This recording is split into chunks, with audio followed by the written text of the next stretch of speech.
Muy buenos días, jóvenes señoritas. Espero que se encuentren bien, gozándose de las bendiciones de Dios. Vamos a comenzar con la clase de escuela dominical de esta mañana. Estamos estudiando el libro de Isaías. Hemos estado viendo lo que es la gran sección de la retribución divina y terminamos una sección la semana pasada sobre las profecías de la liberación y vamos a comenzar una nueva sección a partir del capítulo 13, que es el juicio sobre las naciones. Parece que, si ustedes se fijan, hasta el capítulo 12 del libro de Isaías, nos viene hablando acerca de la nación de Israel. Y de repente, a partir del capítulo 13, cambia el tema y empieza a hablarnos de Babilonia. Luego en el capítulo 13, 14 Babilonia, luego viene Moab, Damasco, etc. Viene una serie de juicios y parece como que se interrumpe el relato del capítulo 12 y comienza un relato diferente. Pero en realidad estos pasajes, el juicio sobre Babilonia, etc., no fueron escritos para ser leídos y escuchados por el rey de Babilonia, por el rey de Edom, por el rey de Moab. Más bien estos pasajes fueron hechos para que los de Judá entendieran que a pesar de que venía el juicio sobre ellos, tarde o temprano también llegaría el juicio sobre las naciones que los hicieron sufrir. Isaías escribe este pasaje antes de la invasión asiria a Palestina. La invasión asiria, el expansionismo asirio causaría un enorme cambio, un radical cambio en el Medio Oriente. Babilonia, que es la primera que va a ser atacada, sería atacada en el año 689 a.C. Por los asirios. La noticia causó un gran impacto en todo el Medio Oriente, porque ni la gran Babilonia se había podido mantener a salvo de los asirios. Cada uno de los tres grandes profetas del Antiguo Testamento escribirían oráculos contra las grandes naciones que rodeaban Palestina. Isaías y Jeremías hablarían de la caída de Babilonia, mientras que Ezequiel se centraría en la caída de Egipto.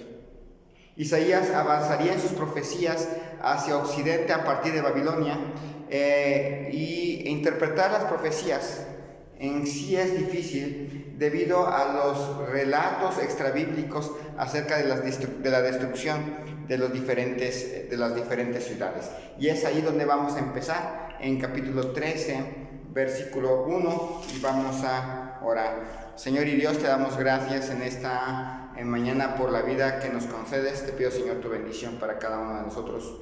Que tú, Señor, bendigas a cada joven, cada señorita, cada hermano, cada hermana que ve la clase, que sea espiritualmente provechosa, útil para saber más cómo eres tú, Señor, para conocerte más y crecer más en ti. Gracias, Señor, te doy por todas las bendiciones que tú nos das y te pido esto en el nombre de Cristo Jesús. Amén. Bien, vamos a comenzar. Dice ahí versículo 1 del capítulo 13. Profecía sobre Babilonia revelada a Isaías, hijo de Amós. Pues vamos a comenzar en primer lugar con la profecía dada por Dios a Babilonia. Acuérdense, no está diseñada para que los babilonios escuchen, se arrepientan, crean. No, está diseñada para que los israelitas confíen más en Dios, tengan la seguridad de que a pesar de las situaciones que van a vivir, Dios todavía está con ellos y un día va a alcanzar a aquellos que le han hecho sufrir. Dice profecía sobre Babilonia revelada a Isaías, hijo de Amós. Este pasaje es importante y es dado a Isaías, hijo de Amós, antes de la caída de Jerusalén.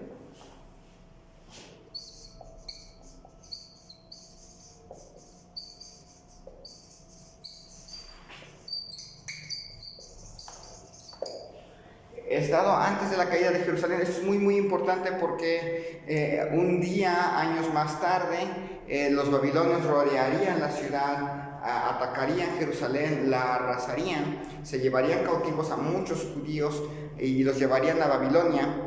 Y quienes hayan leído Isaías, quienes recuerden a Isaías, recordarían Un día Babilonia, que destruyó nuestra gran ciudad, también va a sufrir, también va a tener paga por su pecado.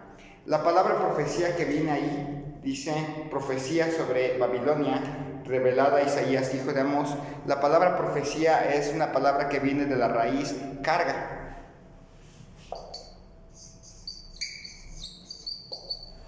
Una carga. Es un tipo de mensaje pesado o de difícil entrega, y es un término común. Se usa aquí en el capítulo 14, versículo 8. Aún los cipreses se regocijaron a causa de ti, y los cedros del Líbano, diciendo: desde que tú pereciste, no ha subido cortador contra nosotros. Es el 28, perdón. Dice: en el año que murió el rey Acaz, fue esta profecía. Dice ahí el versículo 28: en el año que murió el rey Acaz fue esta carga, esta profecía, este mensaje pesado. Jeremías capítulo 23, versículos 33 y 34, dice así: y cuando te preguntare este pueblo, o el profeta, o el sacerdote, diciendo: ¿cuál es la profecía, cuál es la carga, cuál es el mensaje difícil de entregar de Jehová? Les dirás: esta es la carga, os dejaré, ha dicho Jehová. Y al profeta, al sacerdote o al pueblo que dijere: profecía de Jehová, yo enviaré castigo sobre el hombre y sobre su casa. Versículo 36 del mismo capítulo: y nunca más os vendrá a la memoria decir profecía de Jehová, porque la palabra de cada uno le será por profecía, pues pervertisteis las palabras del Dios viviente, de Jehová de los ejércitos, Dios nuestro. Carga, mensaje difícil de entregar. Versículo 38: mas si dijeres profecía de Jehová, por eso Jehová dice así: porque dijiste esta palabra, profecía de Jehová, habiendo yo enviado a deciros: no digáis profecía de Jehová. En todos estos versículos la palabra profecía es esa palabra de la cual, que deriva de una raíz que significa carga. Luego Ezequiel capítulo 12, versículo 10. Ezequiel 12, 10.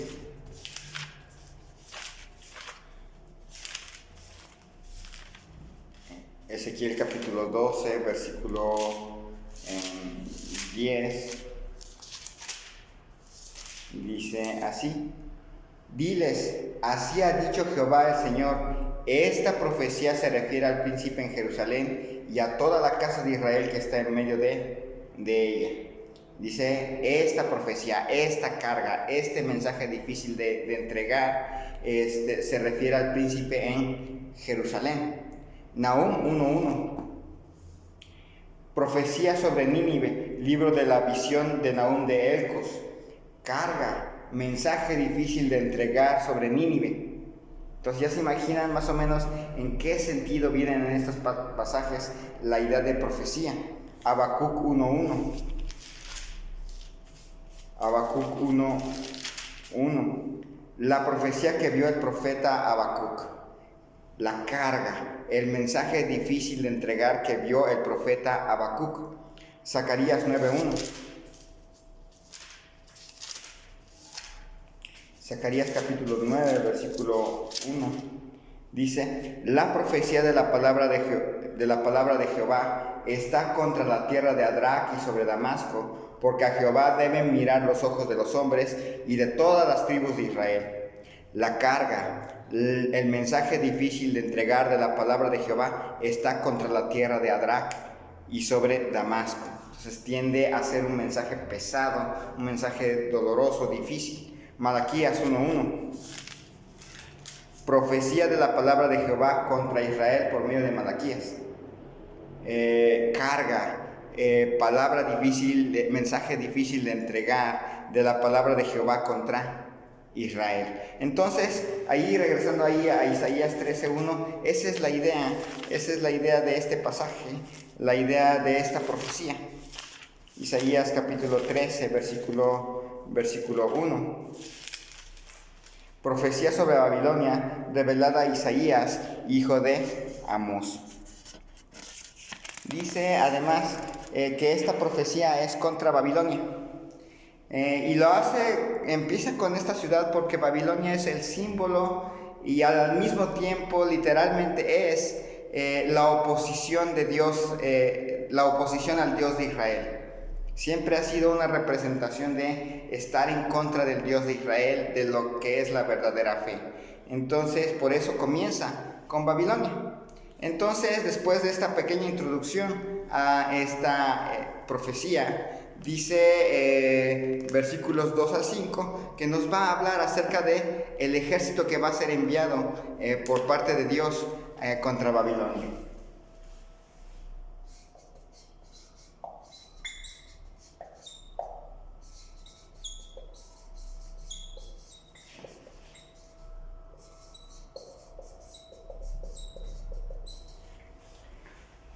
Dice ahí versículos 2 al 5. Levantad banderas sobre un alto monte, alzad la voz a ellos, alzad la mano para que entren por puertas de príncipes.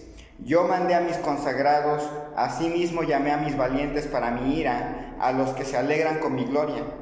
Estruendo de multitud en los montes, como de mucho pueblo, estruendo de ruido de reinos, de naciones reunidas. Jehová de los ejércitos pasa revista a las tropas para la batalla. Vienen de lejana tierra, de lo postrero de los cielos, Jehová y los instrumentos de su ira para destruir toda la tierra. Los ejércitos descritos aquí eran una realidad en tiempos de Isaías. Iban a ser convocados por la soberanía de Dios para la guerra. Recuerden que Dios es soberano y tiene el derecho y tiene el poder para convocar a ejércitos de pueblos que no lo adoran para hacer propósitos específicos. Ellos iban a ser congregados para la ira de Dios. Dice, yo mandé a mis consagrados, asimismo llamé a mis valientes para mi ira, a los que se alegran con mi gloria. Ellos iban a ser instrumentos de Dios para su ira, iban a hacer las cosas para la gloria de Dios. Iban a venir de diferentes lugares, estruendo de multitud de los montes, como de mucho pueblo, estruendo de ruido de reinos, de naciones reunidas. Jehová de los ejércitos pasa revista a las tropas para la batalla. Vienen de lejana tierra, de lo postrero de los cielos, Jehová y los instrumentos de su ira para destruir toda la tierra.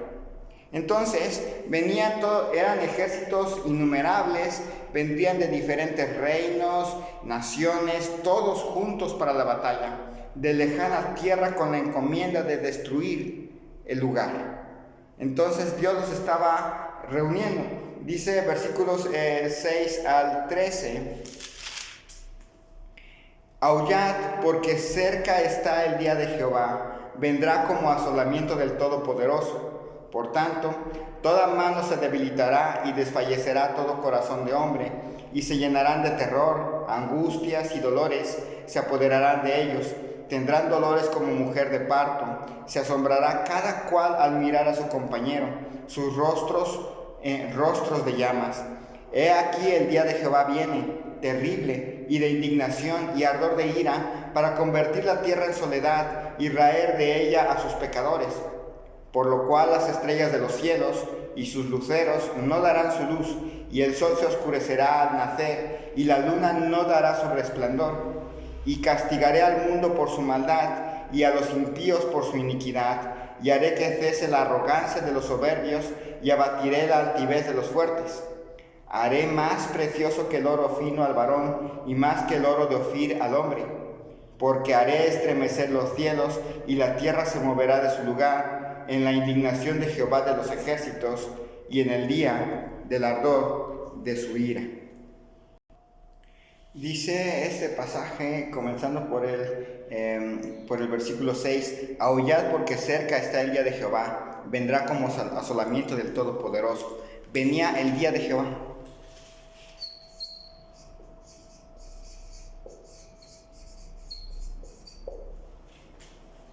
Venía el día de Jehová, es un término que nos implica un tiempo del juicio de Dios sobre los incrédulos. Vendría, dice, como asolamiento de Dios. Sería un tiempo en que la gente quedaría, en que los enemigos se quedarían sin fuerzas y la voluntad del hombre decaería.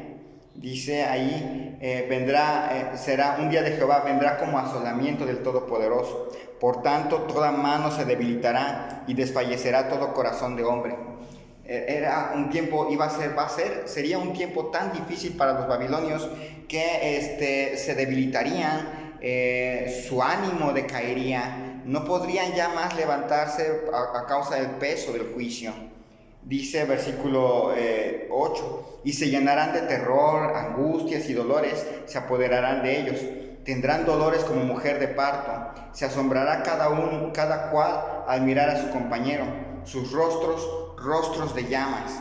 Serían tiempos de terror, tiempos de angustia, tiempos de dolor, intenso dolor. En sus caras se vería el sufrimiento. Sería un tiempo terrible donde el juicio de Dios se descargaría. Dice versículo 9, he aquí que el día de Jehová viene terrible y de indignación y ardor de ira para convertir la tierra en soledad y raer de ella a sus pecadores. Sería un tiempo terrible donde el juicio de Dios se descargaría, asolaría la tierra y a sus habitantes. Sería un tiempo muy, muy difícil para las personas que vivían ahí. Dice ahí, versículo 10, por lo cual las estrellas de los cielos y sus luceros no darán su luz, y el sol se oscurecerá al nacer, y la luna no dará su resplandor. Que las estrellas de los cielos, el sol y la luna no dieran su luz, implica que el mundo que se conocía en ese momento entraría en un caos y en una oscuridad completas. El mundo sería juzgado por su soberbia y altivez contra Dios. Castigaré al mundo por su maldad y a los impíos por su iniquidad, y haré que cese la arrogancia de los soberbios y abatiré la altivez de los fuertes. Ese sería el motivo del juicio: cortar la soberbia, la altivez de las personas. Y vendrían tiempos muy difíciles y vendrían días oscuros, días de ruina.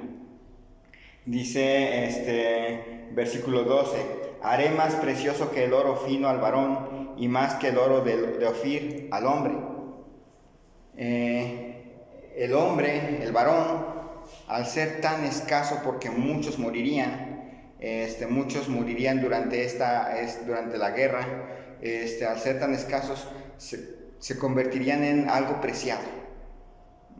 Algo que, pues, como se necesita mano de obra, se necesitan hombres para la guerra, se convierte en algo preciado, como el oro de Ofir. Entonces, esto nos habla de la gran reducción de población que habría en Babilonia. Dice ahí todavía, porque haré estremecer los cielos y la tierra se moverá de su lugar en la indignación de Jehová de los ejércitos y en el día del ardor de su ira. Que se estremecieran los cielos y la tierra por la ira de la indignación de Dios haría que la sociedad, la economía, la política, no solamente en Palestina, sino en todo el cercano oriente, cambiara drásticamente. Sería uno de estos eventos que les llamamos en historia un hecho histórico, que es decir, un evento de la magnitud, del tamaño o la magnitud para cambiar el entorno tanto del país afectado como de otros países. Sería un evento histórico. Entonces, el ejército que sería enviado haría todo esto, produciría todo esto sobre la nación o sobre el territorio de Babilonia. Versículos 14 al 18. Y como gacela perseguida y como oveja sin pastor, cada cual mirará hacia su pueblo y cada uno huirá a su tierra. Cualquiera que sea hallado será alanceado, y cualquiera que por ellos sea tomado caerá a espada. Sus niños serán estrellados delante de ellos, sus casas serán saqueadas y violadas sus mujeres. He aquí que yo despierto contra ellos a los medos, que no se ocuparán de la plata ni codiciarán oro. Con arco tirarán a los niños y no tendrán misericordia del fruto del vientre, ni su ojo perdonará a los hijos. El pueblo de la tierra no podría escapar. Serían como gacelas y ovejas. Todos tratarían de huir a sus países de origen, pero no podrían escapar. La matanza sería realmente cruel. Dice ahí, cualquiera que sea hallado será alanceado, y cualquiera que por ellos sea tomado caerá a espada. Sus niños serán estrellados delante de ellos, sus casas serán saqueadas y violadas sus mujeres. La matanza sería cruel, morirían alanceados, no habría prisioneros, los niños morirían, las casas serían saqueadas, las mujeres violadas. Hay que recordar que en el mundo antiguo las guerras eran en serio. Hoy en día todavía hay ciertas reglas y aún hay cierta normatividad que evita ciertos excesos, a veces hasta cierto punto, pero en el mundo antiguo no. En el mundo antiguo la caída de una ciudad implicaba el exterminio o la esclavitud de la ciudad que caía, sin importar si estamos hablando del Medio Oriente, del mundo grecolatino, del Oriente o de Mesoamérica, o de allá en el sur, en Sudamérica. Las guerras eran así. Dice una frase muy interesante aquí. Dice: he aquí yo despierto contra ellos a los medos, que no se ocuparán de la plata ni codiciarán oro. Dice: yo despierto contra ellos a los medos.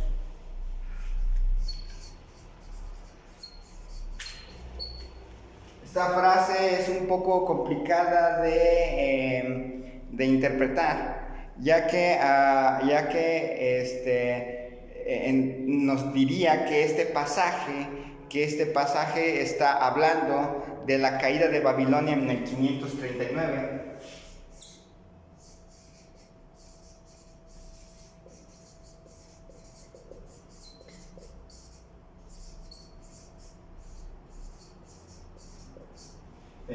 Cuando la ciudad fue conquistada por Ciro. Lo complicado de este pasaje es precisamente que lo que sucede en el año 539 a.C. no corresponde a lo que nos está planteando el pasaje en general, el capítulo 13. Ustedes saben cuando las tropas de los medos ocuparon Babilonia en el 539, la ciudad no fue arrasada. Ustedes pueden notar que todavía Darío, que es el que comanda el ejército que viene al frente de parte del rey Ciro, pues tiene tratos con Daniel, y parece que la ciudad permanece unos años más, muchos años más, porque todavía alcanza a ser ocupada por Alejandro el Grande. Entonces la ciudad no parece ser tocada propiamente durante la caída en el 539, y por lo tanto es difícil de interpretar ese texto con respecto al capítulo 13. Sin embargo, se asemeja más a lo que aconteció en el 689 a.C., cuando los asirios tomaron la ciudad y la arrasaron y la dejaron inhabitable por muchos años. En esa ocasión los asirios atacaron a Babilonia, porque Babilonia había formado una federación o una alianza con los medos, precisamente, y con los elamitas.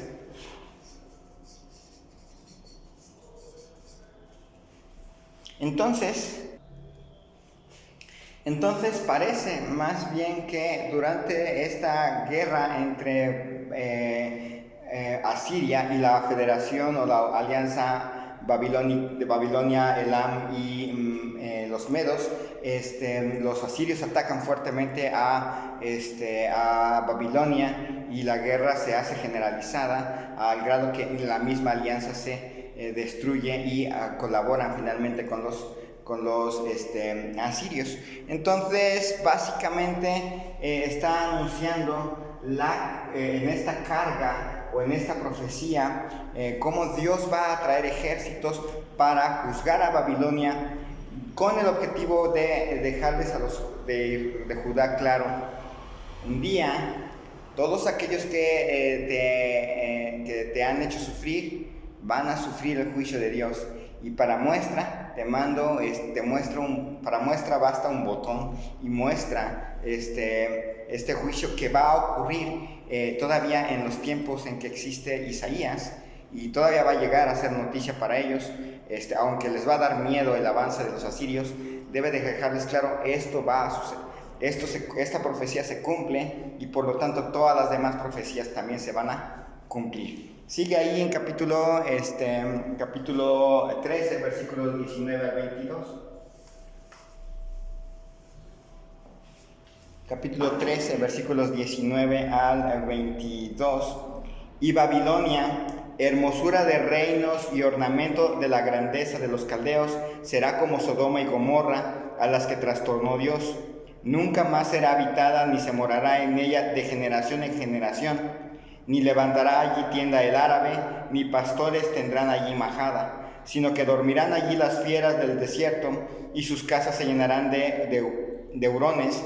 Allí habitarán avestruces, y allí saltarán las cabras salvajes. En sus palacios aullarán hienas y chacales, en sus casas de deleite, y cercano a llegar está su tiempo, y sus días no se alargarán. Usando varias figuras del lenguaje, Isaías describe la inminente destrucción de la ciudad de Babilonia.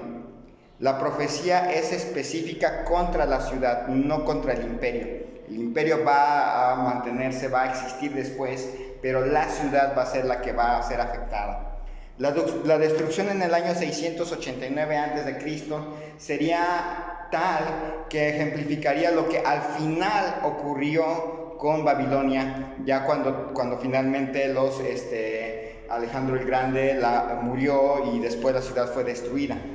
No podría ser habitada, por varios años sería abandonada, nadie viviría allí, es lo que está diciendo esta profecía. Las ruinas quedarían allí por varios años, a merced de las fieras del desierto, llenas de animales salvajes. Sus palacios quedarían abandonados. Pronto, con respecto a la vida de Isaías, ocurriría eso. Hay que recordar que esta profecía se cumplió cuando Isaías todavía estaba vivo. Entonces, este pasaje es un pasaje que recuerda, que les enseña a los israelitas primeramente, que a pesar de que ellos van a tener un intenso sufrimiento, un día los que los hicieron sufrir, sufrirían el juicio de Dios. Y esto también es, y para mostrarles que esto así sería, vendría la destrucción de Babilonia en el 689, que impactaría al mundo, pero debería de dejarles en ellos la idea clara. Un día Babilonia también va a ser completamente destruida por haberse opuesto a Dios. Y ese es el sentido inclusive del libro de Apocalipsis para nosotros. Cuando lo leemos, no es un libro ¡qué horror! Es un libro para recordarnos que un día Dios trae juicio sobre los que no han creído en Él y hace justicia sobre este mundo. Entonces, con eso terminamos. Espero que la próxima semana se animen a ver a ver la clase en el capítulo 14, invitándoles, jóvenes, señoritas, a comentar, a preguntar sobre los capítulos que vamos viendo. Gracias a todos y vamos a orar. Señor y Dios, te damos gracias en esta tarde, en esta mañana, por la vida que nos concedes. Gracias, Señor, por tu bondad para con nosotros. Te pido, Señor, que tú sigas bendiciendo nuestras vidas, que nos recuerdes que tú eres justo. Y te damos gracias porque no nos vas a juzgar con respecto a nuestra justicia propia, porque en tal caso todos saldríamos condenados. Nos juzgarás, nos has dado la justicia de Cristo, has aplicado la justicia de Cristo a nuestras vidas para todos los que hemos creído. Si hay alguien joven, señorita, hermano, hermana, que tiene algún familiar que no ha creído en Cristo Jesús, que tú, Señor, les des de tu poder para seguirles predicando el Evangelio, porque de otra manera también sufrirán el juicio. Bendice, Señor, a cada uno de nosotros. Pido esto en el nombre de Cristo Jesús. Amén. Pues que el Señor les bendiga ahí, a gente se ve.